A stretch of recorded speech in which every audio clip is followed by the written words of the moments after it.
What's up, NBA fan? What's up, all sports fans? This your boy JB, host of the Behind the Bench podcast networking channel. Giving a shout out to the rest of the crew: Shad, Kelvin, Jermaine, KB Film Room, Big Dog Talk Sports. That's right, that's right. Everyone who's tuning in, thank you for supporting Behind the Bench. Subscribe to the channel, help make this show the best that it can be. Now, I just wanted to shed light on this one, man. This is a golden nugget right off the bat.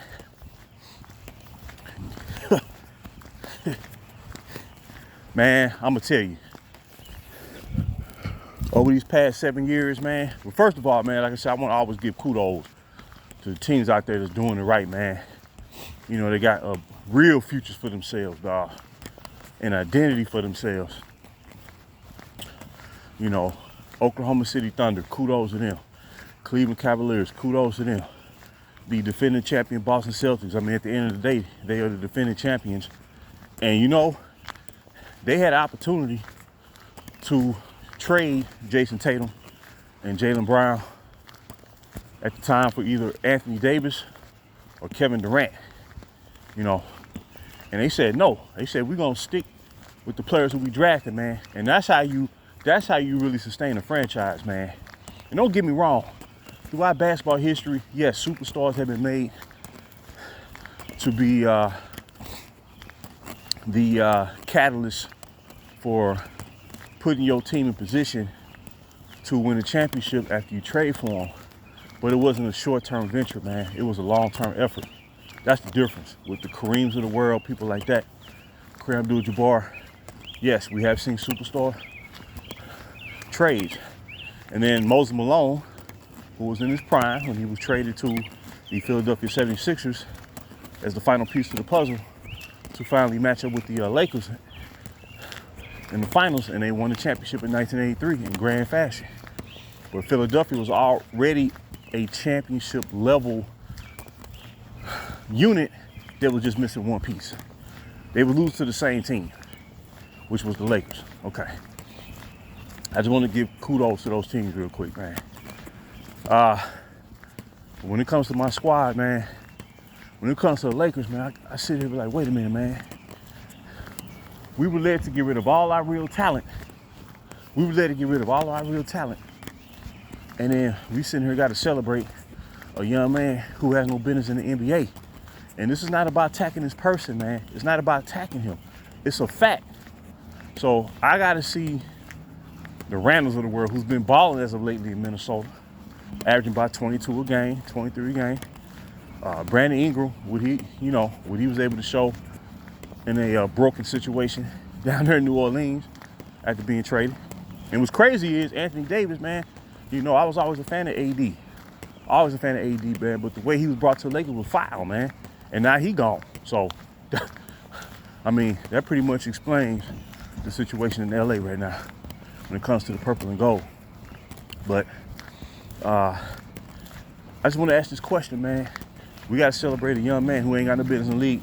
And he really, and this is not really about him. I believe he's being exploited to the tilt to try to prove a point. And like I said, when you start lowering the bar to that degree, anything is possible down the line. Where the NBA, man, they're going to say, okay, enough is enough. You know, somebody got to step in, man, and reestablish what the standard's supposed to be. But guess who's leading the league in double-doubles? Guess who's leading the league in total rebounds? Ivica Zubac. Ivica Zubac is leading the NBA in double-doubles. Well, 6.5 years ago, people tried to convince me that he was no good. And the major figure of the Laker brass that justified trading him basically said he was garbage. He basically said he was garbage. And I knew better, man. Because like I said, before all this started, man, I really studied their young core. And the whole was greater than the sum of its parts. That's how they was being built. And by the time they came of age, pretty much around the same time, all they were going to miss is the final piece to the puzzle, which was the prime superstar. And the deepest free agent pool that the league is probably ever going to see in 2019. And I always say they acted 1 year too soon and 1 year too late. What I mean by 1 year too soon, you do not forego a young core to that level that on average was only about maybe 2.5 years into their career before they was let go. That's on average. The reason I say 2.5, because players start, we've seen trades, we saw trades starting to be made mid-season. Jordan Clark, Larry Nance Jr., Ivica, Zubac, you know what I'm saying? People like that. So,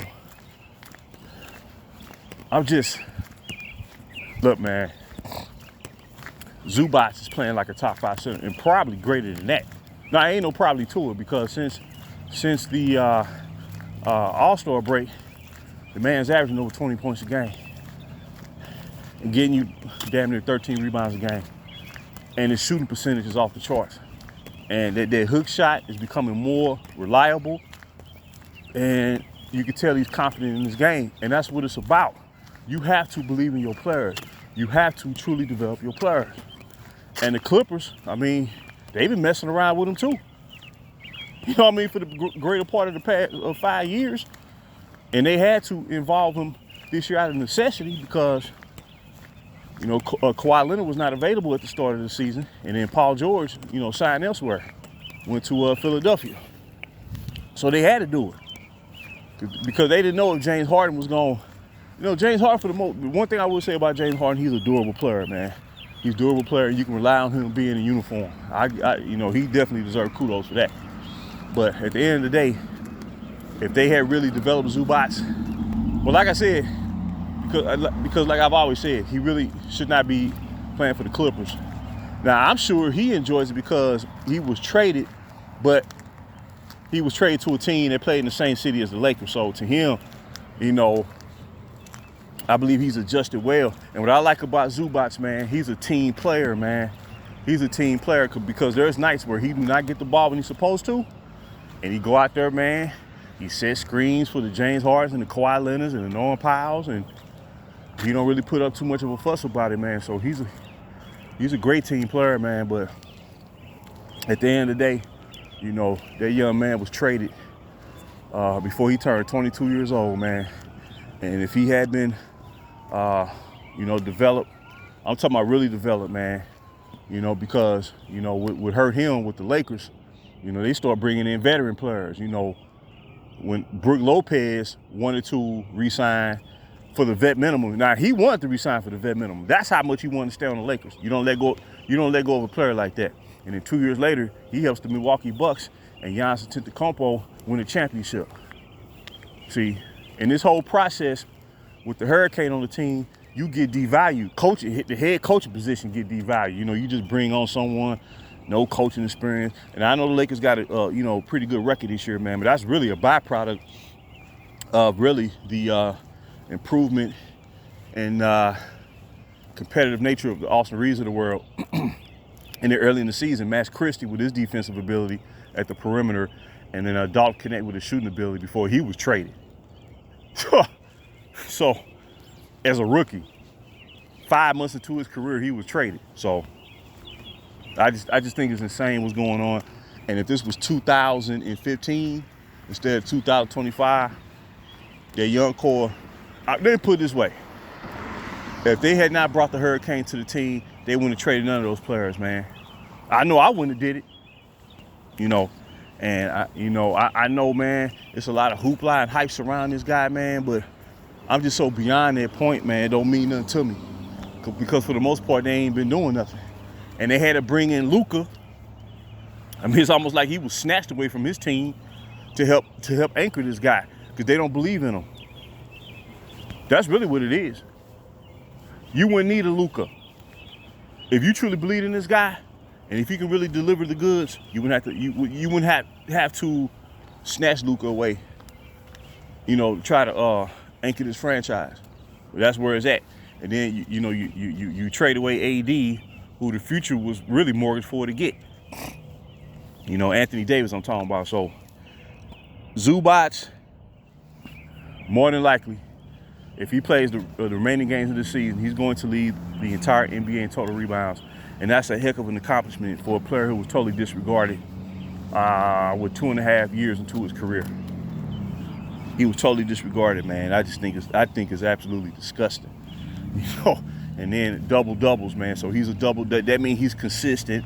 You know, the word that everybody loved, you know, a lot of people love to use these days, consistent, being consistent, being consistent. But Zubac is that guy, and I'm very happy for him, man.